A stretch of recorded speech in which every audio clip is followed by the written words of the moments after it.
It's Tuesday, October 15th, 2013. I'm Rim. I'm Scott. And this is Geeknights. Tonight, Neuroshima Hex. Neuroshima Hex. Let's do this.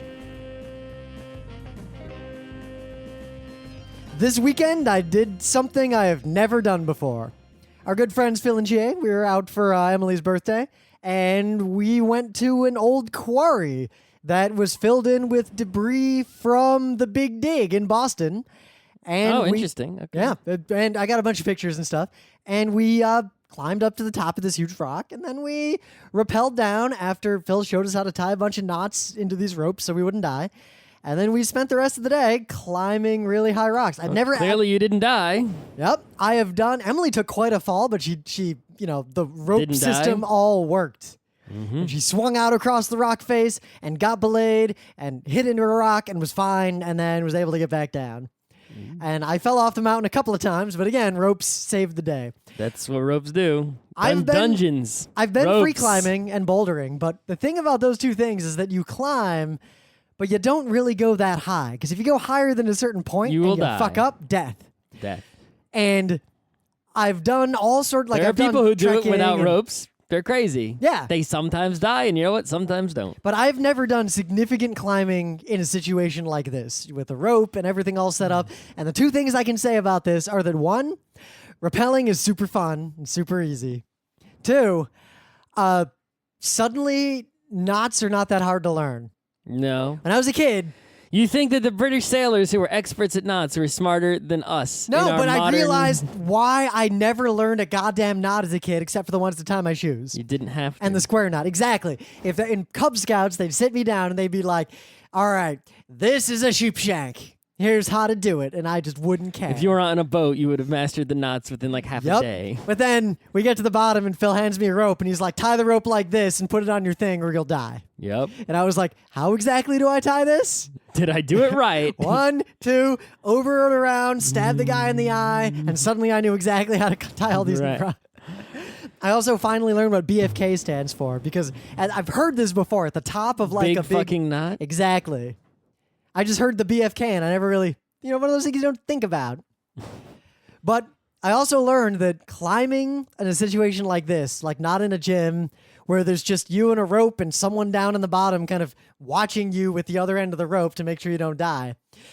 It's kind of stressful to do the bottom part because Emily was climbing and they taught me how to belay. Someone's life is in your hands. Exactly. I'm holding this rope. Don't fuck up. And periodically, You'll be a murderer. they remind me, don't let go with your right hand. Don't let go with your right hand. Yep. Just remember, don't let go with your right hand. Mm-hmm. And yeah, I had to not let go with my right hand. Yeah. But climbing, when I've climbed things like this before, there are certain kinds of maneuvers that I would never attempt because if I did it okay, it'd be fine. But if I did it wrong, I would fall.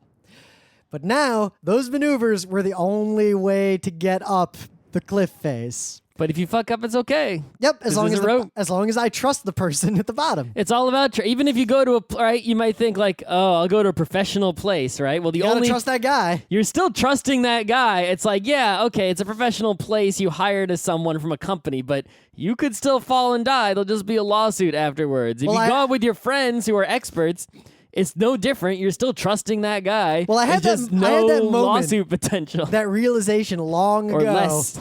when I was in high school and I was in marching band, where I was like learning marching stuff from these upperclassmen and the section leaders, and they were kind of responsible for all our business. And then when I was a section leader, and I was looking back at these kids, and I realized suddenly they're looking at me the same way I used to look at me, and I thought that I was an expert, but now I'm on the other side, and I realized that I'm the exact same person now that I was then. Yes. I am simply on a dais, Yes. like us with panels at conventions. Exactly. The moral: just pretend you know what you're doing. One time I went rappelling was in Israel. Oh. We were at the top of this mountain, All right. and we rappelled down into like a cavern that was it was like a cave near the top of the mountain, and the cave had a hole and went from the top of the mountain and came out the sides. You would go down into this thing, and then at the bottom of it, you would go down the side of the mountain, right? And it was like, okay. So we rappelled down into the cave part, and then you just sort of walk out the bottom part. No. You're still not at the bottom of the mountain when you go at that part, but you're still out. But yeah, the whole cavern was full of mountain goat shit, which is a lot like tiny, tiny rabbit shit pellets, just like ankle deep and completely filling the cavern 100% everywhere. That's kind of special. And there were no mountain goats, but there was mountain goat shit everywhere. That's memorable, I imagine. Yeah, it didn't smell like shit or squish like shit. It was like they might as well have been pebbles. Well, honestly, but they were poops. Like, Scott, if you go pick up one of those rabbit pellets, they smell vaguely of hay, if anything. Exactly. These smell, I guess, vaguely of mountain hay. I don't know what mountain goats eat. That's one thing I realized in my young life was that carnivores' poop smells like death. And omnivores' poop smells like extra death. Vegetarian human poop isn't suddenly, great. No, but that's because they are omnivores, even if they are eating vegetables. But animals that only eat vegetables, their poop ain't so bad. You can deal with it. Cow poop, not so bad. Horse poop, not so bad. Don't want to run my bike through it, as often is the case, but... I avoid the bottom of Central Park for that reason. Exactly. Even if I don't hit anything, it smells, and tourists. So yeah, just to make fun of the people who really, really care about consoles, I want to point out this little news, might not have gotten noticed, that Sony announced that if you buy the PlayStation 4 and you use Bluetooth headsets, fuck you. Really? No support. Done. You can't chat with Bluetooth headsets.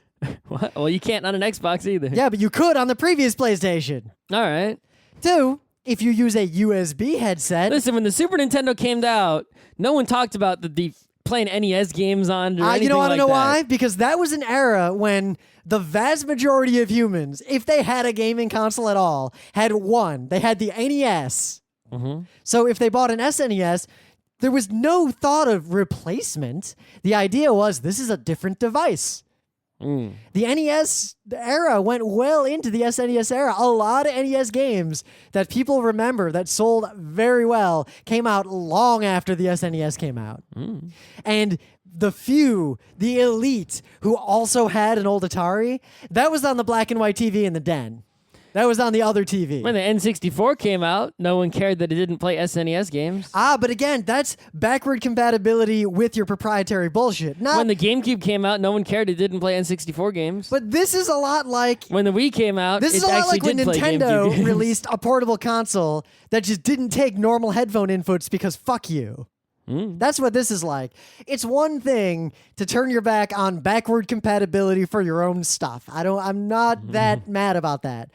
But when you turn your back on basic stuff like Bluetooth headset and USB headset. Well, the other guys don't even have it, so what do they need to have it for? Yeah, so Sony, USB headsets. This is what's weird.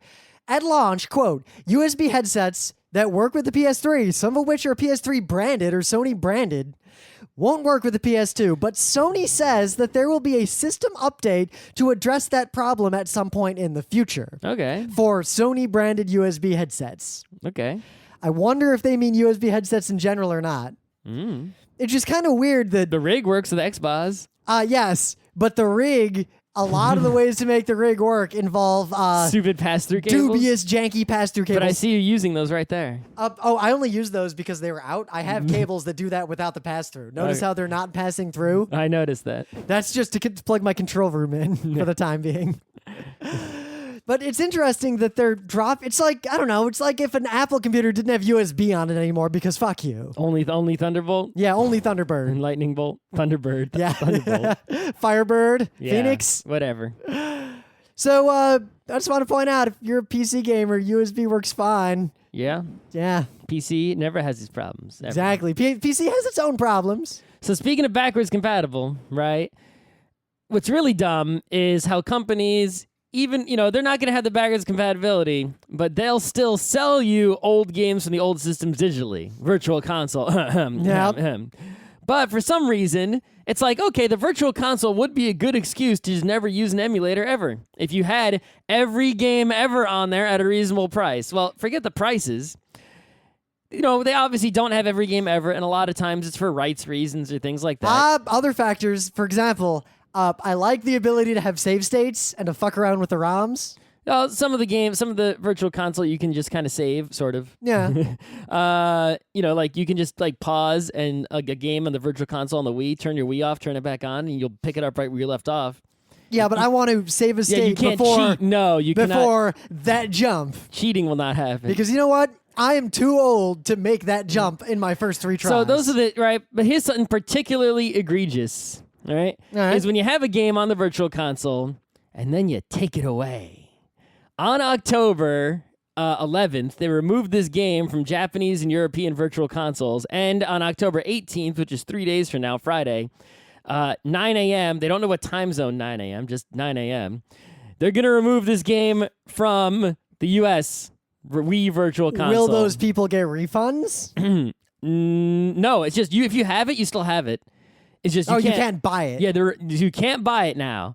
But the SNES and Game Boy versions will still be the SNES and Game Boy versions will still be available. They're only removing the NES version for some reason. What game? What the fuck? The most important game in the whole Virtual Console. Mario 3? Yoshi's Cookie. Oh, okay, whatever. Yeah. You know what? You know what? Let the genocide begin. I don't like Yoshi's Cookie. Go. I'll eat all the cookies. Yeah. Before they take them away. Yeah, you know what? Cookie Monster, come help me out here. I'm imagining the good cat in response to all this. No, you're seriously though. My surprising visceral dislike of Yoshi's Cookie aside, because I can kind of articulate why I don't like it, but I don't hate it. You just suck at it. You don't know how to eat cookies. The thing is, when I did or play bake it, them. I was pretty good at it You because it's were. really easy. Well, not against you. Yeah, me playing you in that game is like you playing, I don't know, Advance Dr. Wars. Mario? Or Advance Wars. You're better than me at Dr. Mario, too, by far. The difference between me at Dr. Mario and you at Dr. Mario is a wider gap than the gap of you Advance Wars, me Advance Wars. Let's play Advance Wars again. I'm not saying I'm better. I seem to recall moments. I'm just saying the size of the gap. I posit that the skill cap on Advance Wars is higher. And I further posit that when you accuse me of cheating, because how the fuck do you have units on every city before I get to them? Before I even built one guy on turn 1, you have units in every city. You're definitely cheating. No, just APC chains, man. APC I also chains. do the APC chain. You do not do it optimally with 2 APCs, 5 infantry. Anyway. But this is kind of bullshit, and it's kind of there's a wider case here. There's a wider problem. They don't want us to do things like emulation and piracy, but simultaneously, the official offerings are overpriced, but I would be okay if that was the only problem they had. They're also less usable, more problematic, more pain in the ass. I can't just play them on my PC. And how can they get some games are in the Wii Virtual Console and some games are in the 3DS Virtual Console? It's and like, also what the further, fuck? I don't trust them to hold on to the games that I'm playing. I don't trust their You know how DRM. much trouble it was when my Wii was stolen to get all my stuff back on my new Wii? I can imagine. It's And also, I own it's most not like of these the games. Xbox. You just log into an account. Do you know how many NES games I owned when I was a kid? Like 80. 80 or 90. Anyway, just more bullshit to put on the pile. Yep. You know what? I have a ROM of every game from an obsolete console. And the Japanese and European ones. Yep, up through the PlayStation 1. We're talking Ataris and televisions, MAME cabinets. I've got everything. Everything, ever. Except I don't have a good copy of DDR. The thing is, a lot of X3. it's kind of flaky. So if someone charged me like $15 a month, I would totally Or pay. you know what? I would pay like $1,000 for a perfect copy of what I already have. Yeah. That was just good. Where all of them were guaranteed to work. Guaranteed to work, Because a lot and of I those own MAME them. ones are way flaky, yo. Yeah, MAME is a little worse than other things. And but like FF7 PSX ROM, that crashes. you know what? I played FF7. I bought the PC version when I was a kid. I had borrowed the PC version from a friend. You know what? and one That of the shit crashed. One of the CDs was scratched. That shit crashed even without CD They scratches. have it on Steam. I might buy it when it's for like $1 on Steam. Yeah, I never beat Final Fantasy VII because right when I got to Every time I've ever played it, it crashed. that casino city, like I get there, I I'd don't think leave I've the even gotten city, that far. and then shit would just crash. The and game would farthest be I gotten when unplayable. they were on some tower and we beat a guy and we leapt off the tower on a rope and it exploded and then it crashed during the FMV. You didn't get very far. Okay. That's disc 1 of the PC one. I think so. And in fact, once the game kept crashing, I was like, fuck it. And I went onto the CD and I found all these AVI files and started watching them. Nah. Maybe they were MOVs. I can't remember if it was a Telecaster or a Stratocaster. Sure.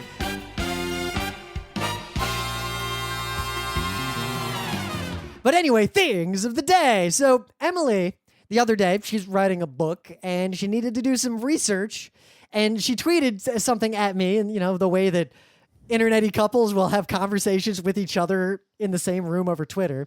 She was like, I need to do research on 40s terrorist tactics and sabotage, but I don't want to be on an NSA list. You won't be on an NSA list. Oh no, it was obviously a joke tweet. Obviously. And I suddenly realized that might be a cool thing to research, and I immediately found a treasure trove of YouTube videos. So the one I want to link you to, because one, I did not know technology like this existed in the 40s, and the fact that this video shows it working is kind of crazy. I don't know if this was used. This is a video, and the linked videos will show you so much more awesome stuff. From the era when the US military started to be very experimental and empirical, and they started taking trains and testing ways to sabotage them, videoing their experiments, and using that to create training videos for our troops. You just smash the rails up and the train falls off. Yeah, you think that. Watch some of these videos. This one video, they're like, we're going to use plastic explosive to destroy a 36-inch gap on one rail. And then they put the train over, and they're like, nothing fucking happened. Let's watch it in slow motion and figure out why. And the train's just so fucking big. now it's kind of hard unless you know what you're doing to do it. And the thing is, they didn't know what they were doing, so they did experiments to figure out the most efficient ways to sabotage and derail trains. We got to think it depends on the train, right? If the train, yes, they talk about that. One of these videos is like, these experiments are all conducted on this one particular kind of train and train like, car. let's say the train has like 3 wheels, a gap, and 3 wheels. You need to make a hole in the rails big enough. No, not that necessarily. The front wheel won't reach the next rail before the. Nope, it's much more complicated than that. The funny thing is, they got this one where they fucked the rails. Like, they destroyed. Like twisted sideways and shit? No, they just like ripped out huge chunks in this like crazy erratic pattern, like big gaps. And the train was like, fuck you, I'm a train. It just bounced right over onto the next rail? Pretty much, yeah. But then they figured it out, and then in the final parts of these videos, you see like, oh, and the video is an instructional thing. These videos are from the OSS. And they're like, here is exactly how to sabotage a train with a minimum amount of plastic explosives. Fuck up the rails on the bridge and just blow up the goddamn bridge. Boom! No, not bridges. Train falls not in. bridges. Actually, what I've learned is that the optimal place to cause train sabotage is in tunnels, because you're not going to destroy the bridge. Cave the tunnel in and on they the can just train. knock the train off the bridge if it's stuck there. If you derail a train in a tunnel, it's going to take them a long goddamn time to get that train out of that tunnel. So, the video I'm linking to is the Mole. The Mole is a device that was designed to derail a train when it went into a tunnel later. The way it works is it has a really primitive photovoltaic cell, and they show the video of a guy actually setting it up. I would be scared shitless to set this up, because the way it works is you stick this thing that has a really strong magnet on it on the train. Then you stick the detonator. How do you set? Well, I mean, you have to put something on the train. Wouldn't they notice when they inspected the evil Nazis inspect their train? Yeah, Wouldn't it's a they fucking tiny notice thing it? with a minimal amount of plastic explosive, and they show you exactly where to hide it. So you have to get a spy to sneak over to the train and stick it on before it leaves the station. Yeah, well, you can stick it on at any point in its journey. You stick it in this one place, and then you put some plastic explosive, an amount that I could carry in my pockets. Yeah. And you stick a detonator into it, and then you pull a thing off of the front of these photovoltaic cells. The fact that there is light hitting them prevents the detonator from going off. As soon as, if the light suddenly cuts out, not gradually, but if it suddenly cuts out, it explodes like 3 seconds later. So you just stick this on a train, and eventually that train is going into a tunnel, and then boom, and it's set up to derail the train perfectly. I did not know that this level of sabotage technology existed at that time. And it's kind of cool that this is just a video that our own government put out. Like, hey guys, need to sabotage a train? Here's how to do it. So yeah, take this into account if you're ever making a 40s era World War video game where you have to sabotage things. All right, well, Rim is teaching you how to sabotage a train correctly. I will teach you how to clean your bathtub. Now, if the chore that I have to do that I dislike the most is scrubbing the bathtub, because my arm hurts. My arms are weak. You don't just spray it with something and then Well, I wait? also got to scrub it and shit. Yeah, not that much. Eh. If you use one of those daily shower sprays, you don't have to really scrub ever. But check it out. Somebody figured out a way to do this. Just fill the whole thing with Drano. No. How to scrub your bathtub? The manly way. Manly being awesome. You get the idea of what's going on here. Okay, that's a power drill. I see what's going on You see here. what's going on? He pretty much attaches the power drill to a bathtub scrapey bit and spins that scrapey bit around hardcore. I'm going to do this for reals. You do it, and if you don't shrapnel yourself in the eye or ruin your tub, I will do the same. Why would I shrapnel myself in the eye? I don't know if it like breaks, you spin it too fast. That's unlikely. In the meta moment, the book club book is Stasiland. The number of books I have read since we started this book club, other than Stasiland, is now 5. I'm going to start working on 6. I think I'm going to start reading the new Locke Lamora book. I'm just not reading books lately, and it's not in the mood for this nonfiction Stasiland. I started reading it, and I wasn't excited, so I lost my motivation. Yeah. But I'm going to do it anyway, because I have to. All right. What are you going to pick? You picked yet? Something motivating. All right. Because the longer you wait, the more painful my next choice will be. Great. Actually, I'll say straight up, I'm debating between, for my next set of books, Watership Down, The Satanic Verses. God. What? Have you ever read it? Okay. Read a book. Not that book. You haven't read that book? That famous, controversial book? The one that many people have died over? Sure. You haven't read that? I guess we should read Anarchist Cookbook, too. I've read that. It's kind of boring, and the recipes are wrong. Sure. And yeah, we got videos on the internet. Burning Con is this weekend. We will be there. Shit. Gotta finish my scenario. Me too. Like tonight. Me too. Yeah. Yeah. The thing is, I have the scenario done, but it's my old one, and I know all the problems with it, so I've been redoing it. But I think I have beliefs for the dragon, and as long as those beliefs hold up on a second reading, I think I'm good to go.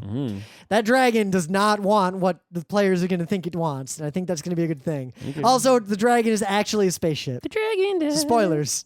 Dragon does. Other meta items. There's a crazy Netrunner tournament this weekend in New York City. In fact, there's 2 of them. It's the Plugged In Tour, which is our Fantasy Flight Games is coming to the city. So Saturday at the Strat, Sunday somewhere the fucking Brooklyn. I don't give a shit about. I think what it's looking like now, actually, is I'm just going to stop over there like Saturday morning, check in, and then go to Burning Con because the tournament is not being run by the usual people. It's being run by the store, and they're probably going to be mad inefficient. So it's going to take way too goddamn long. So I'm just not going to enter the tournament. I'm just going to sort of do the plugged-in stuff and then jack out and come over to Burning Con. Gonna jack out before you hit that ice. 5 subroutines. Be slow. Yeah. I mean, I played in enough Netrunner tournaments. Be slow. The odds of me and coming... the run. If I come in top... The only reason to play in this one is to get these special goodies just for that one. Oh, so now swag is what you care about. No, I'm saying is the swag, not only do I not care about it, I care even less about this swag, because even if I got that swag, I would give it away. All right, LinkedIn. So I just got an email, and it recommended a job that I should apply for.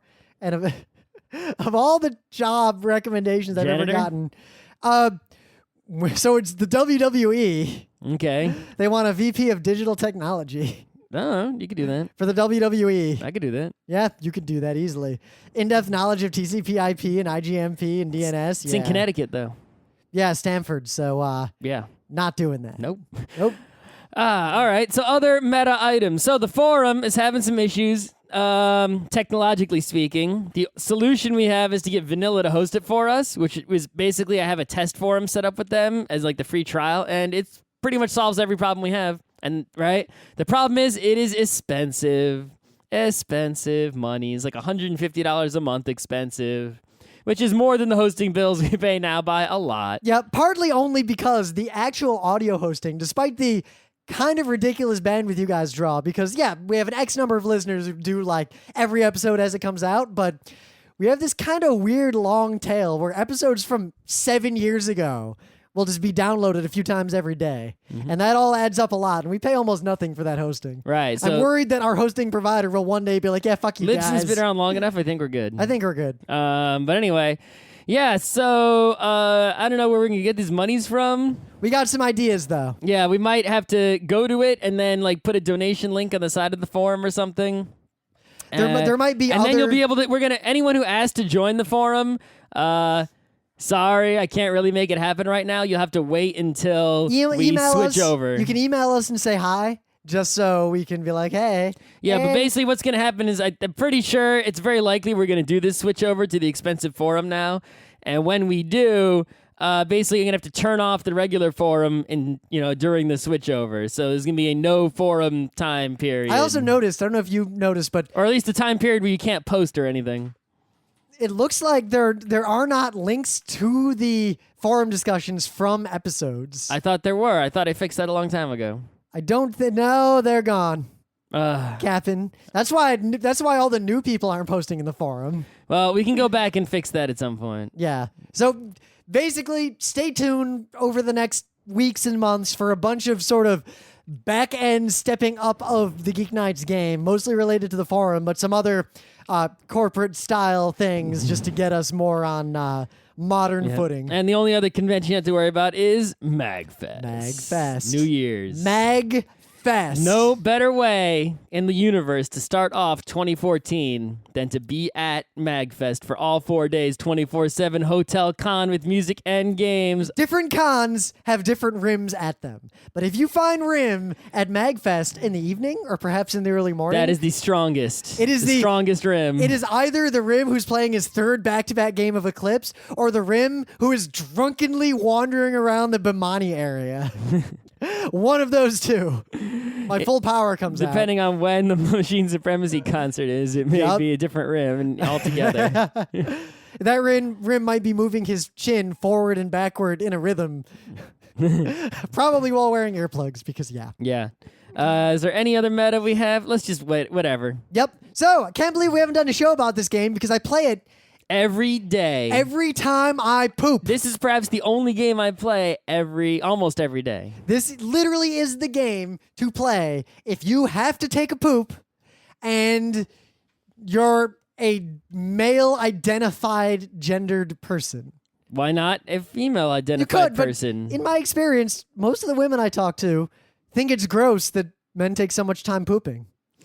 Way to be sexist. If you're a person... That's why I was very careful in my description If you're a person, a human being... who takes about 7 to 10 minutes to poop. Who poops and poop comes out your butt and you have to sit in a toilet for a time period while the poop is coming out. It'll take exactly one game of Neuroshima Hex worth. Exactly. You need this game.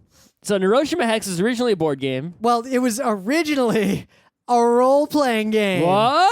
Neuroshima Hex is a Polish tactical board game based on the Neuroshima role-playing game, which I've never... so the theme comes from a role-playing game I've never heard of before this moment. Published by Wydawnictwo Portal, which does not have a Wikipedia Neuroshima page. Hex is a board game that has nothing to do with role-playing except maybe the theme of it. And it is a great board game. It was actually recommended to us by two friends we meet at conventions every year. But the problem with the board game is that the way the game works has this sort of resolution phase, and you will, I imagine, playing the board game, unless you're very careful, you will mess it up. And playing the video game on your phone means that you can't possibly mess it up, and you can also play against the AI or your friends. Except there's a bug in the Android one, at least last I saw, where if you move an HQ on top of a grenade, it crashes. Oh. So you can't do that. I did that and it worked. And my HQ didn't even take damage. It's not supposed to take damage. Well, then it worked. Did it right, didn't it? Yeah. The Android one, it just crashes if you move your HQ on top of a Go landmine. iOS. Go iOS. Yeah, it's fine. iPhone. That's fine. It's a birthday. The deal with this game... Almost, actually. No, it was your birthday in July. It was recommended to us particularly by someone who recognized that the first time I ever saw it, Pete showed it to me at Kineticon. Yep. There is an Advance Wars drought in my life. I've played them all to the end. In the extreme. I'm thinking about going back and playing all the Advance Wars, starting with Advance Wars. Yeah, if you're going to do that, don't forget to play Desert Commander on the NES. Oh, I should. Yeah, that game is mad easy. Maybe I'll just play Famicom Wars on my Game Boy 1 emulator. Woo! I remember we were trying to play that Versus, but and you can't NES tell emulator. the units apart. It's like, is that a tank or a dude? I don't know. I don't know. Can you read that Japan moon language? Nope. So... this game, it was recommended to us as a not really replacement for Advance Wars, but that it can scratch a similar itch. It is a turn-based strategy game. Yep. It's a turn-based game that is very simple rules. It is an ortho game in the fullest extent of that definition. All right, I'm not gonna explain all the rules, but here's the gist. You've got a hexagonal shaped board, and you've got hexagonal shaped pieces With a radius of 5, diameter of 5. Yeah.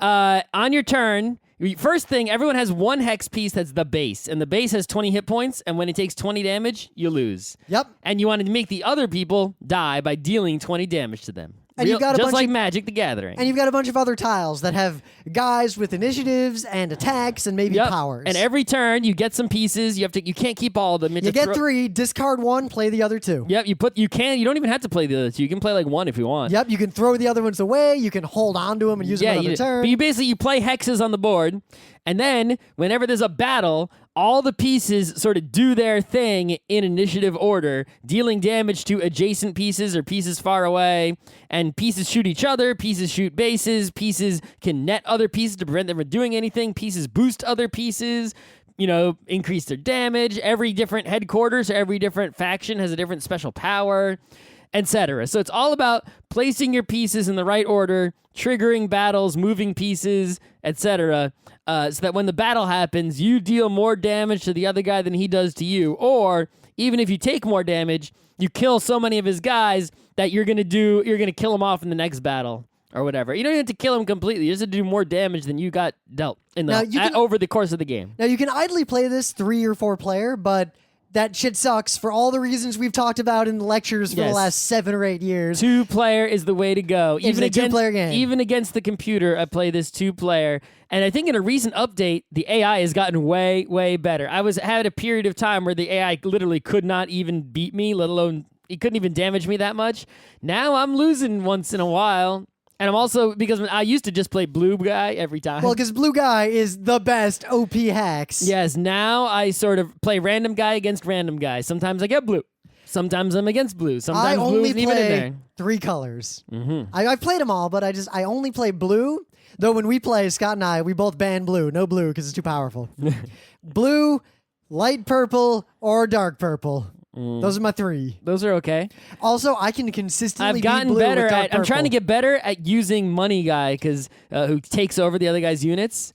Because thematically, I like that guy the best. Nah. Thematically, I like light purple because that's New York City saying fuck you to the rest of the world. That's true. That's also a good one. Yep. You're talking about the RPG theme. I'm talking about the game mechanic. Mechanically, those guys are super strong, super resilient, and have a few big distance hitters. Yeah. But so I can wall the off other in a purple, corner the and other just wait. purple guy just surrounds himself first, so you can't damage him because all his guys next to his HQ take 2 damage to kill. Yup. And some of his guys already have armor, so they double their armor. Yup. I love that so much. And then after that, he just puts all his guys on you. And every time there's a battle, okay, you damage his guys a little bit, and then he puts some more guys on you. But then dark purple has all these guys that shoot twice. They have 2 initiatives. They shoot out one side. They have a reflector out the back that just reflects any damage those that comes guys from are that direction. jerks because they can move themselves for free. And they can move. So if you put a guy to attack him, they go whoop.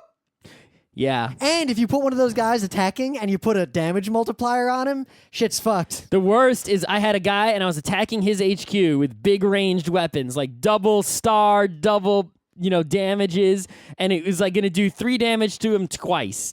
He put one of the reflectors there, and it ended up bouncing Yup. all that damage. The damage doesn't get bounced back to the guy who shot it. Nope, it goes back from the person that has the reflector. So I did 6 damage to my own HQ, and I just quit. I go for that. There's 2 things I go for when I play the game. Well, 3 things I go for. I go for what's the most ridiculous negative I can get an enemy HQ to. Yeah.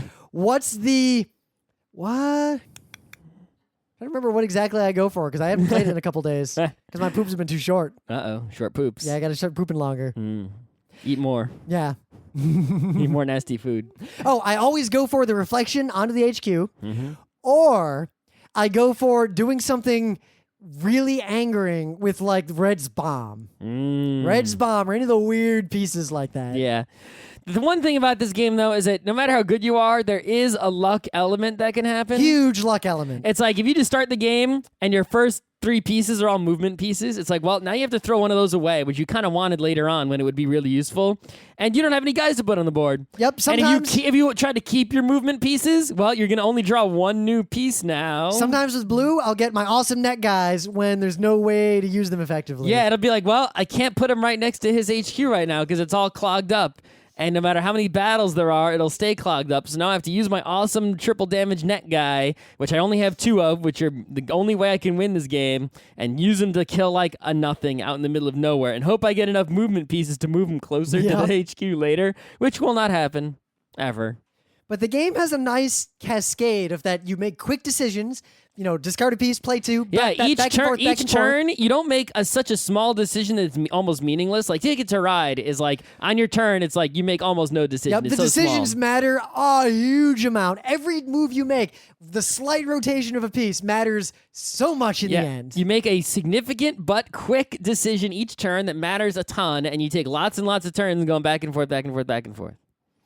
And then, periodically, either because you played a battle card or because the thing filled up, there'll be a big old battle and everything just I love it when the thing resolves. doesn't fill up because you have a landmine down. Yep, and then the AI will never put something on that landmine. Yeah, and I just wait until I'll just like wait every turn and be like, oh, come on.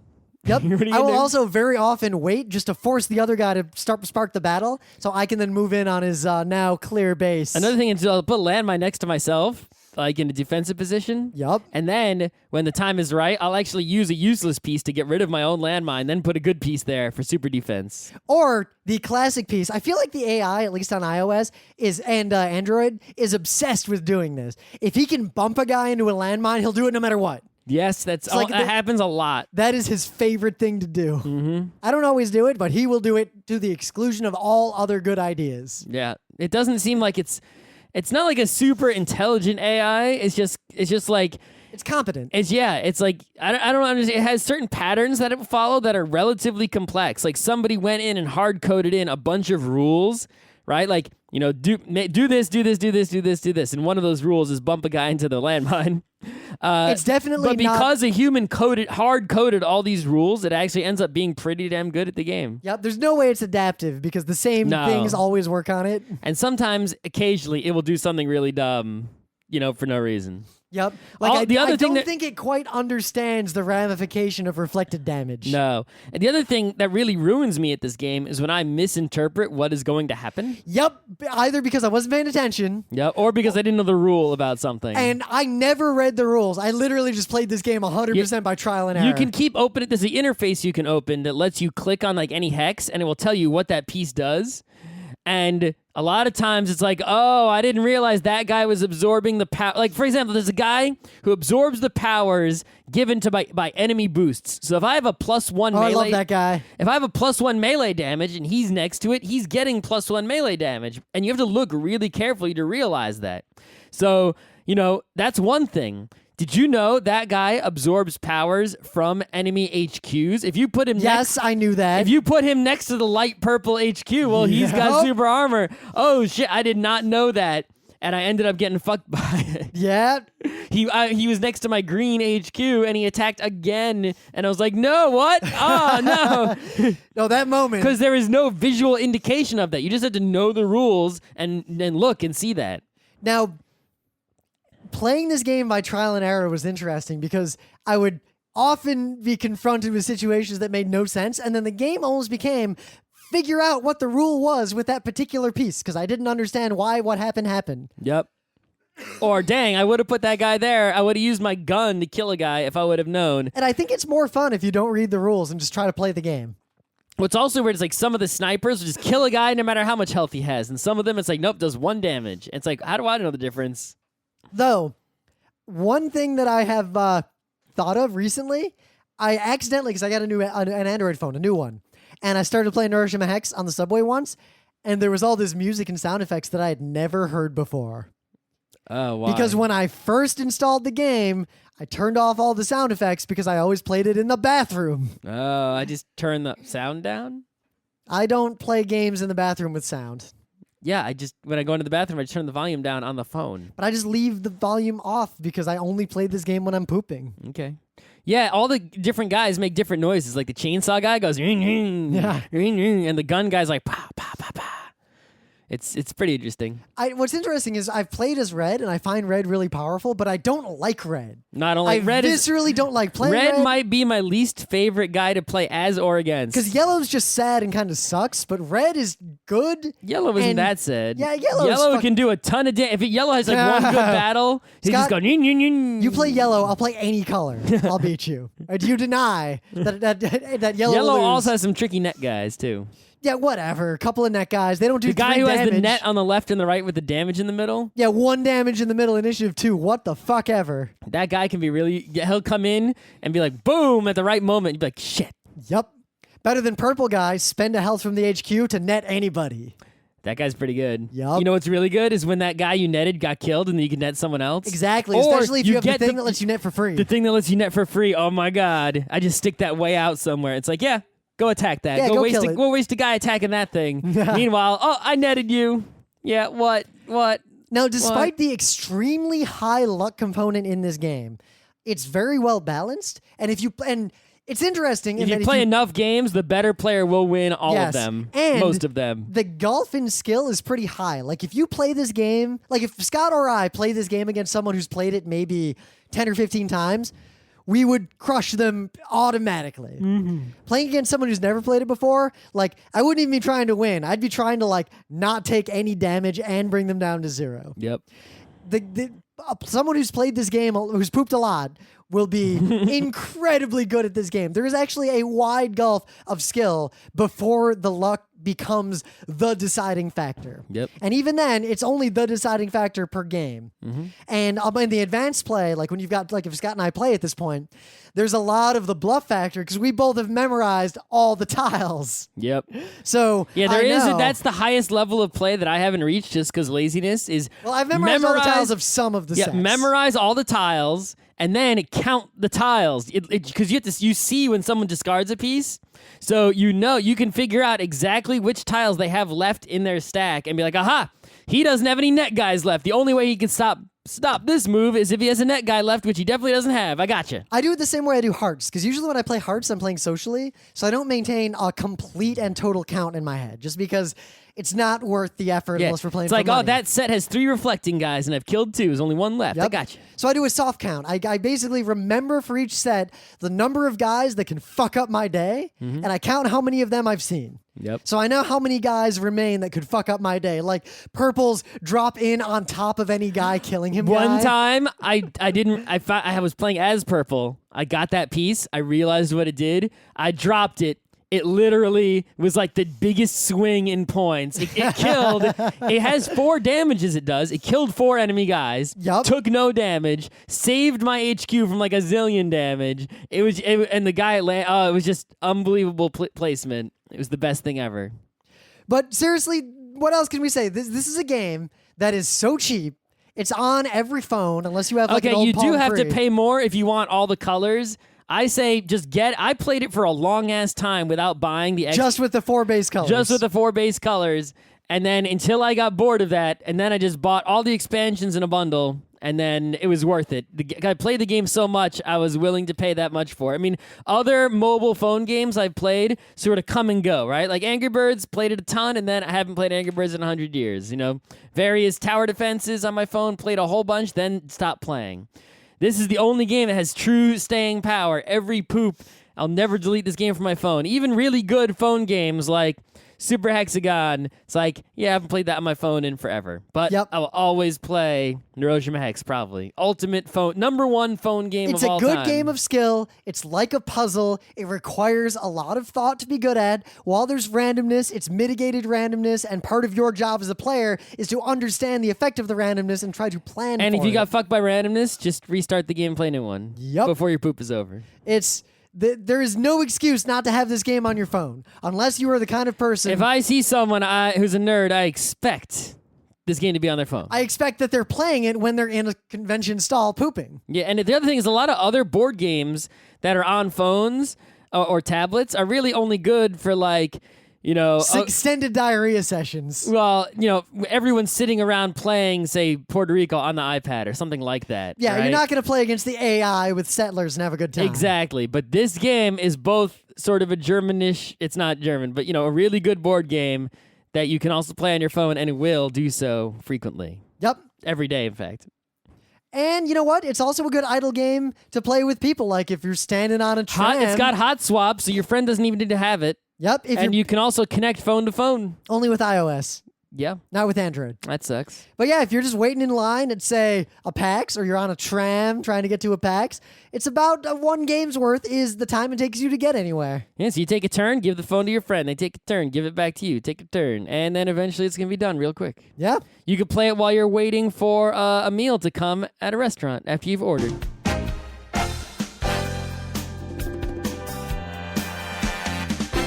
This has been Geeknights with Rim and Scott. Special thanks to DJ Pretzel for the opening music, Kat Lee for web design, and Brando K for the logos. Be sure to visit our website at frontrowcrew.com for show notes, discussion, news, and more. Remember, Geeknights is not one, but 4 different shows. Sci-Tech Mondays, Gaming Tuesdays, Anime Comic Wednesdays, and Indiscriminate Thursdays. Geeknights is distributed under a Creative Commons Attribution 3.0 license. Geeknights is recorded live with no studio and no audience. But unlike those other late shows, it's actually recorded at night.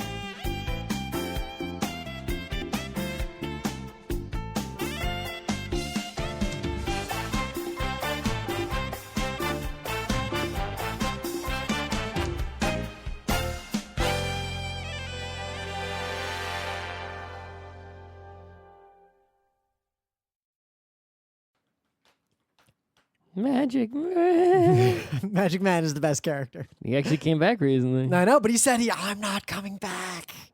He lied. Or I guess he wasn't coming back in relation to that. I guess.